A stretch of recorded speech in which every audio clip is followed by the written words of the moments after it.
Hello and God bless you. Well, today we'll be continuing our series, Jesus in the Old Testament. We're in part 3 and part 1. 2 weeks ago, we were talking about Abraham and God having a conversation, and God's promising to give Abraham a son, and that Abraham's descendants would be as many as stars there are in the sky, innumerable, would be his descendants. And he made a promise and a covenant, which was a picture of the Godhead, as Abraham cut a bullock and a she-goat and a ram into 2 pieces. Then he also took a dove and a pigeon, and he didn't part them, but he set all this like in 2 rows, and the Lord was going to pass through the pieces. And it was kind of like an ancient custom agreement where you would sacrifice animals, cut them in 2, and then the people who made the agreement would pass through the pieces. And that agreement was that if I betrayed that agreement, I should be cut into 2 pieces. So God made this covenant with Abram, as still he was at this time. And so Abram cut the bullock and the she-goat and the ram into 2 pieces, and he didn't part the birds. And God, in the form of a smoking furnace, and Jesus as the form of a burning lamp, passed through those pieces.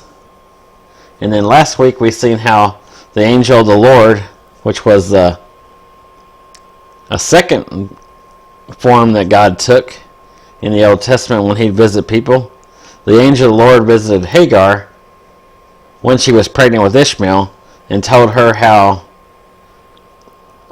she was pregnant with a son and he would become a great nation, and just like the promise that God was been given to Abraham, her son's descendants would be innumerable, too many to count.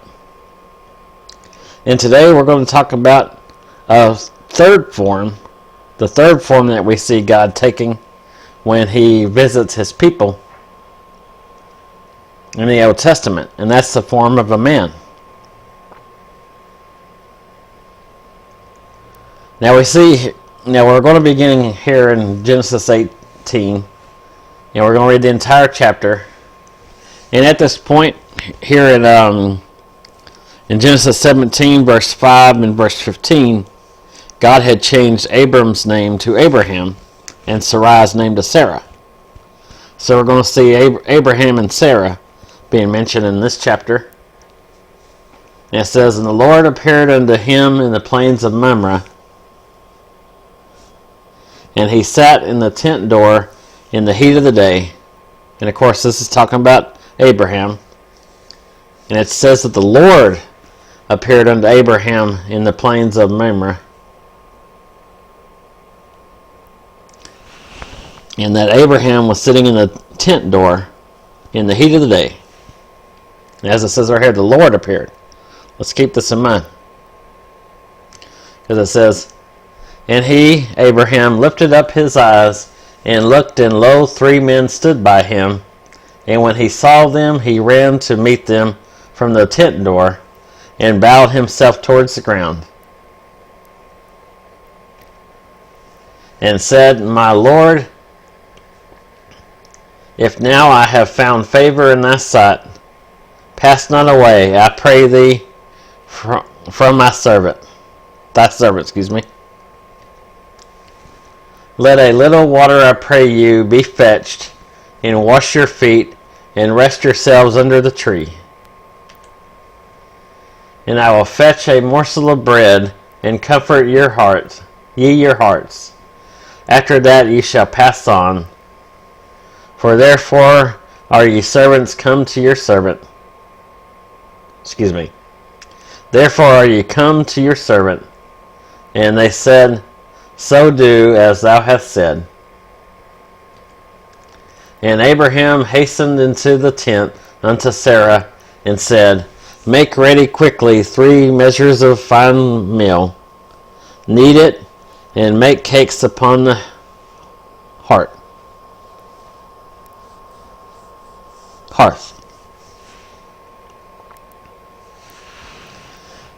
And Abraham ran into the herd, and fetched a calf tender and good, and gave it unto a young man, and he hastened to dress it.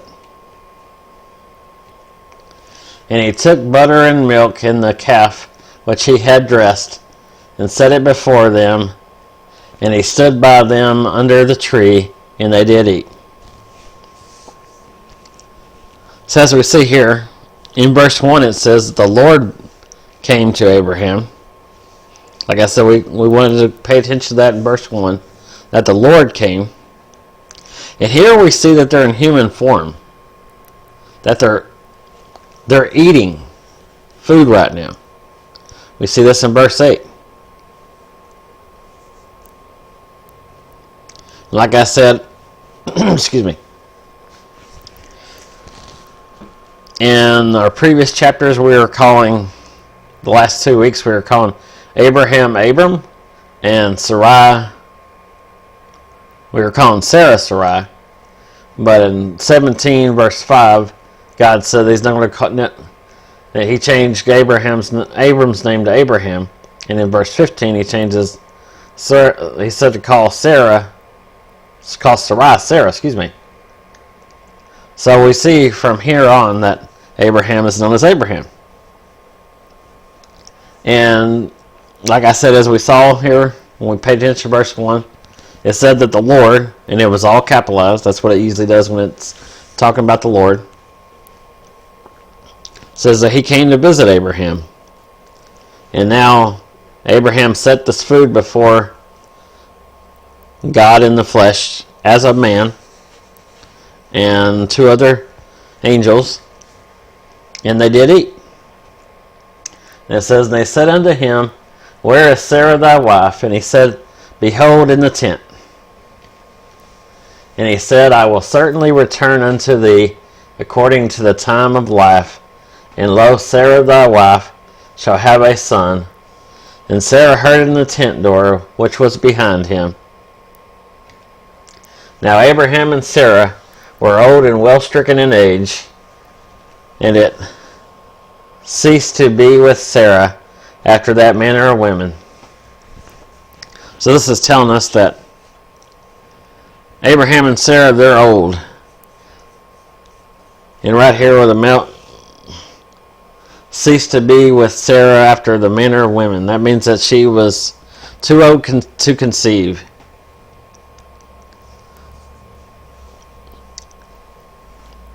Like it wasn't plausible in the human body for her to be able to carry a son now. Maybe she went through menopause, I don't know, but we do know that it says right here that the time frame that women normally will give birth to a son, or get to any child, she's already past that time. Therefore Sarah laughed within herself, saying, After I am waxed old, shall I have pleasure, my Lord being old also. And the Lord, and we see Lord capitalized again, said unto Abraham, Wherefore did Sarah laugh, saying, Shall I of a surety bear a child which am old?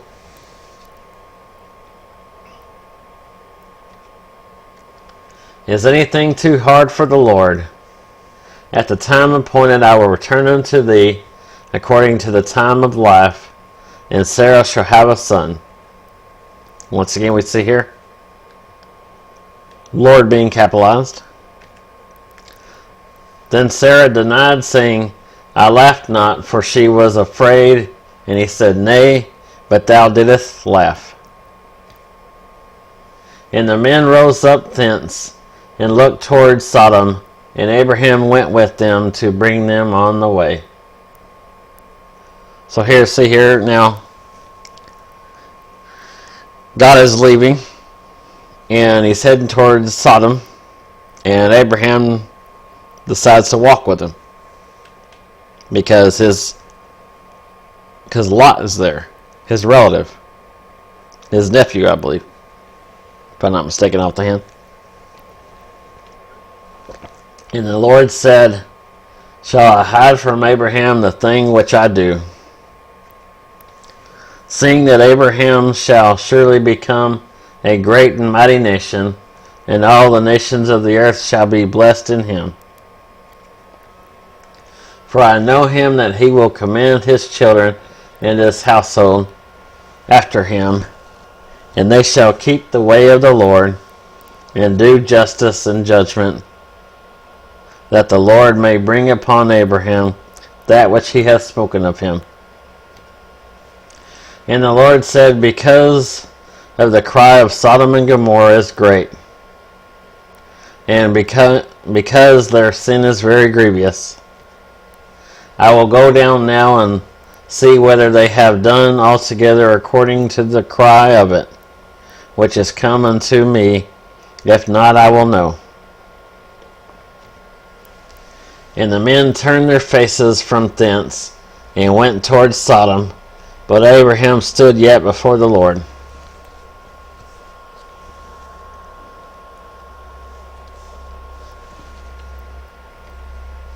And Abraham drew near and said, will thou also destroy the righteous with the wicked? Peradventure there be 50 righteous within the city. Will thou also destroy and not spare the place for 50 righteous that are therein?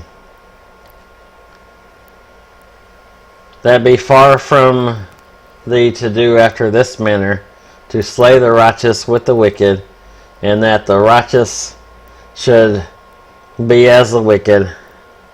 That be as far from thee shall not the judge of all the earth do right.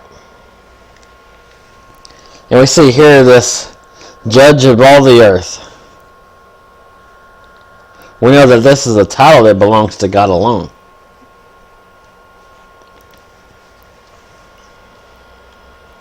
So Abraham knew who he's talking to.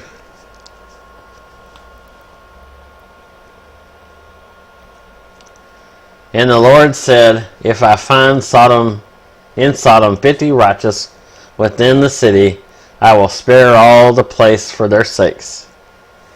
And see, once again, he's asking the man who just ate food,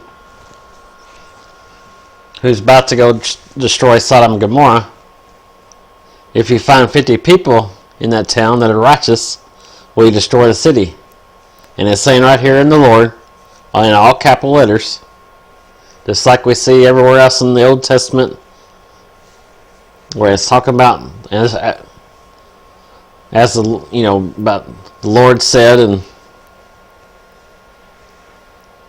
different things like that.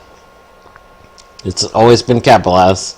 It says, the Lord said, if I find 50 righteous men in the city, I won't destroy it.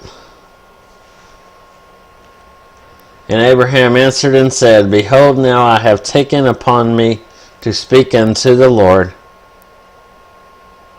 which am but dust and ashes. Peradventure there shall lack 5 of the 50 righteous. Wilt thou destroy the city for the lack of 5? And he said, if I find there 40 and 5, I will not destroy it. And he spoke again, and he spoke unto him yet again, and said, peradventure there shall be 40 found there. And he said, I will not destroy it for 40's sake. And he said unto him, oh, let not the Lord be angry, and I will speak. Peradventure there be 30 there found there. And he said, I will not do it if I find 30 there. And he said, behold, now I have taken upon me to speak unto the Lord. Peradventure there shall be 20 found there. And he said, I will not destroy it for 20's sake. And he said, oh, let the Lord not be angry. I will speak yet this once. Peradventure 10 shall be found there. And he said, I will not destroy it for 10's sake. And the Lord went his way, and as soon as he had left communing with Abraham, and Abraham returned unto his place.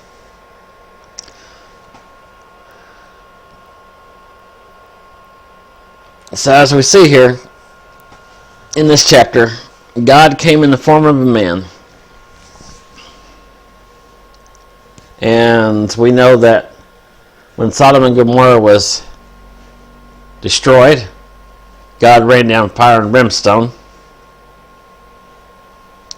But here, God came as a man in the flesh, with a body, with bones and flesh. And, he talked with Abraham. He made the promises that God had previously promised Abraham. He went a step further this time, though, and he said, 1 year from now, I'm going to come back and bless Sarah that she has a son. So now they had a timetable. They knew that in 1 year's time, Sarah would be pregnant. So God, because all these occasions that we've seen so far were special occasions. They were extraordinary. They weren't. It was very special circumstances that God came to these people. God came passing through the flame. He went passing through the pieces.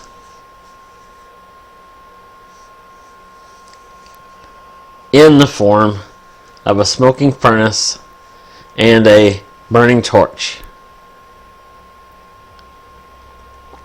That was to show Abraham that, like I said, from what I understand, there was a agreement in the old times where you made an agreement with somebody, you would cut animals into two pieces, and the people who made the agreement would pass between the pieces. And like I said, if somebody went back on their word, it was like that they got cut in pieces because they went against their word. And that's what was going on here. God showed Abraham at the time, that he was serious about this covenant, this agreement that he was making. Then we see in the following chapter, Hagar, she married Abram, she conceived and bore a son. She was pregnant with a son. She thought she was better than Sarai and didn't have any respect for her.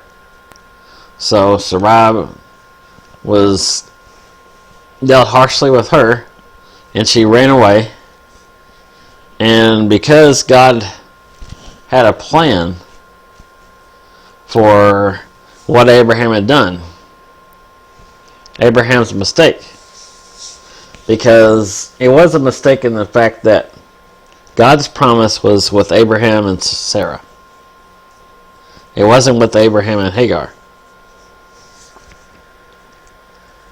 God, from the beginning, when he told Abraham to get out of the Haran in Ur, when he told him to leave his country that he knew to a country he doesn't know, with the God that his family probably didn't serve.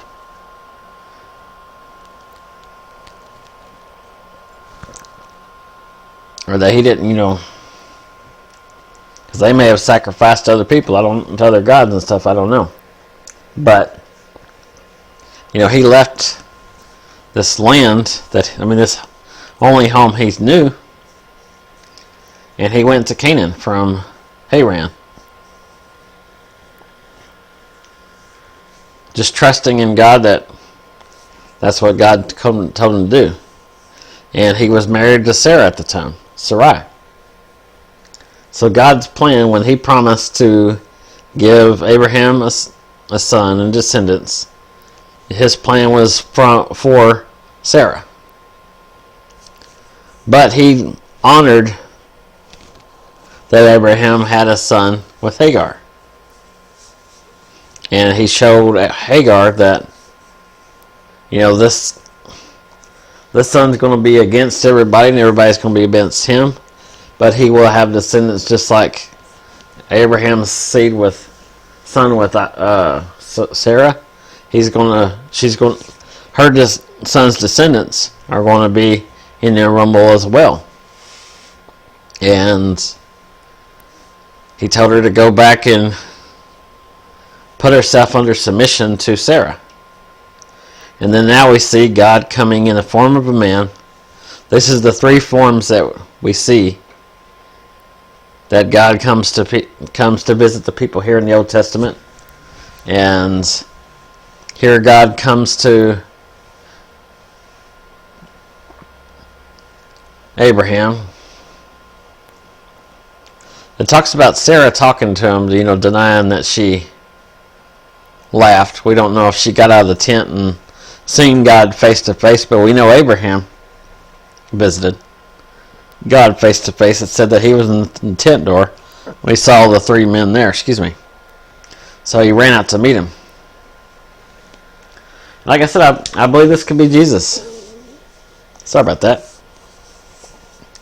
Belly's grumbling or something. I just ate a little bit ago too. But we do believe that this is Jesus in the flesh. Jesus in the flesh. A pre-birth Jesus visiting Abraham. Having a meal with Abraham. And promising that in 1 year's time, Abraham will have that promised son. Another special event that, it wasn't an ordinary event. It was something special. God wanting to show Abraham and all of us who read how special this circumstance was. Anyway, I pray you got something out of this today if you did give God glory. I do believe, and I know I'm not alone in the theory that this was Jesus in the flesh in the form of a man having a meal with Abraham. And if you may agree, you may disagree. We'll just have to agree to disagree agreeably, but that's what I think's fun about this series. I just think this series is kind of fun to look at these different things and wonder, was this Jesus? Who we know, was there from the foundation of the world. And we know that God made things through him. And like we believe here, God used Jesus, the Son, who is God, to visit these people and have a personal encounter with God.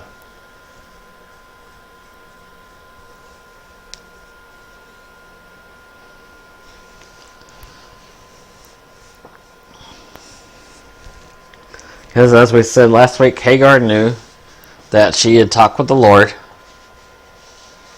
Because she said, I talked with the Lord and I live. And Abraham,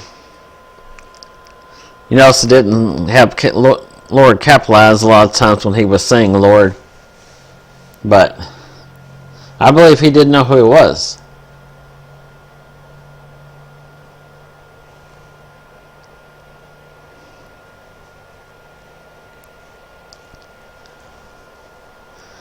So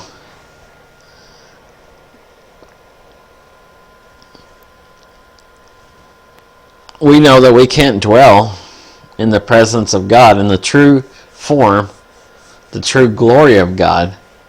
In our human bodies, we can't survive in it. So I believe that he used Jesus to take this form of the angel of the Lord and in this man that we see in this chapter to visit and make these confirmations to these people here in the Old Testament. Anyway, don't take my word or anybody else's for it. Read the word for yourself. I pray you get a relationship with the Lord if you don't know him.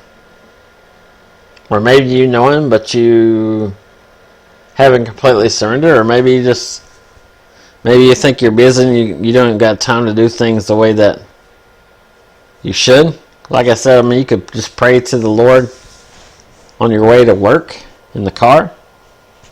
Pray to him while you're brushing your teeth when you get up in the morning. When you're doing your whole morning routine. You can just talk to him then. Whenever you got time, you can always talk to the Lord. You can talk to the Lord while you're working.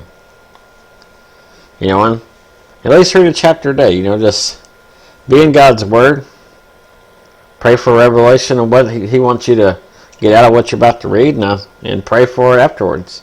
Just ask Him to reveal what He wanted you to get out of what you just read. That's all you got to do. I know people are busy, but we're never too busy for God, or we shouldn't be too busy for God. We all got things going on, with life and family and things of that sort, but we do need to take the time to commune with the Lord, read His Word, get His direction for our life, because God is the only one who can give us the answers we seek. Hope you got something out of this. If you did, give God glory. I love you. God bless you. I can't wait to see what the Lord has for us next week. God willing, we will be back doing this series. And, unless the Lord takes me away from it. But I believe He gave me this for a reason. But I love you. God bless you. We'll see you next week, God willing.